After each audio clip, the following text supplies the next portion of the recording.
Meanwhile, in Tennessee, Marsha Blackburn succeeds in keeping a Senate seat red there. The 8-term Congresswoman also making history, becoming the first woman elected to the Senate in the volunteer state. Joining us now is Senator-elect Marsha Blackburn. Congrats on your victory this week. Thanks. How does it feel a couple days later? Well, it feels really good. We are busy doing our best to begin the transition and looking forward to orientation next week and getting to work for Tennesseans. What's your priority?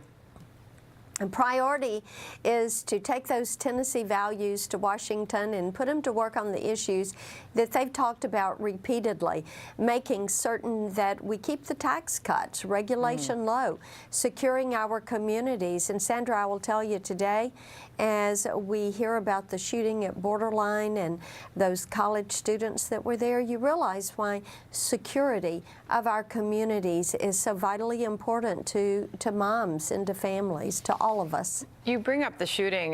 This gunman was 29 years old. He drove his mother's car to this bar before he walked in and opened fire, killing 12, including the sergeant who charged in to try to protect those college students, many of these college students, young people. As a senator-elect now, I mean, what can we do? This was the deadliest shooting that we've seen in this country since Parkland. I mean, what do we do? Yeah. What we do is say, how do we make certain that we protect the Second Amendment and protect our citizens? We've always done that in this country. Mental health issues need to be addressed. And of course, Sandra, as you know, the House has voted for putting in place a red flag system that would deal with mental health for law enforcement. A couple of weeks ago, I was sitting down with some of our law enforcement, and we talked about some of these issues, how as juveniles, some individuals have issues, and then that needs to become transparent when they go away or they're in school, and there needs to be a way for them to get the help they need.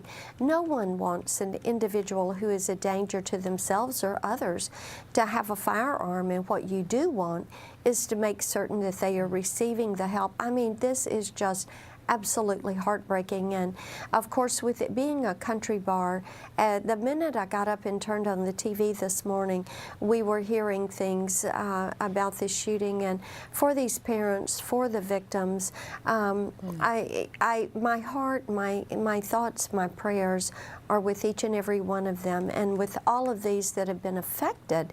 And you look at how they're going to be able to handle the survivors, how they handle it. And we hope to learn a lot more in the coming minutes and hours on this story, and including more about the gunman and his motivation to carry out this horrific act. Meanwhile, you know, it's hard to believe it was just a couple days ago that we saw a change in power in this country, and now a split government.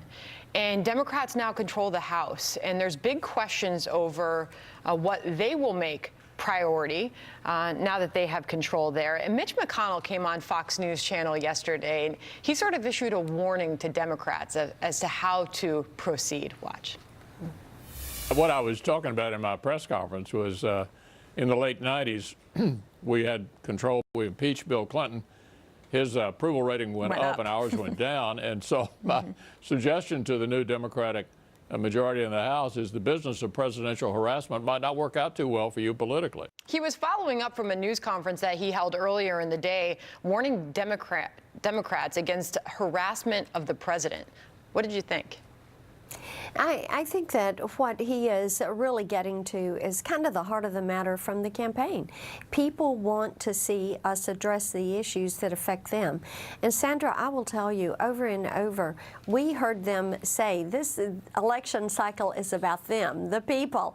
And they are sick and tired of having elected leaders who kick the can down the road on the problems that really affect them. They want this nation to be on a path to prosperity and security. They want this nation to address those big issues, and they're looking for leaders to do that. And I tell you what, I'm going to be that leader who says, let's tackle these big issues. Well, you have a big job to do. We wish you the best. The Senator-elect from the great state of Tennessee, Marsha Blackburn, thank you for coming on this morning. Thank you. Back to this breaking news.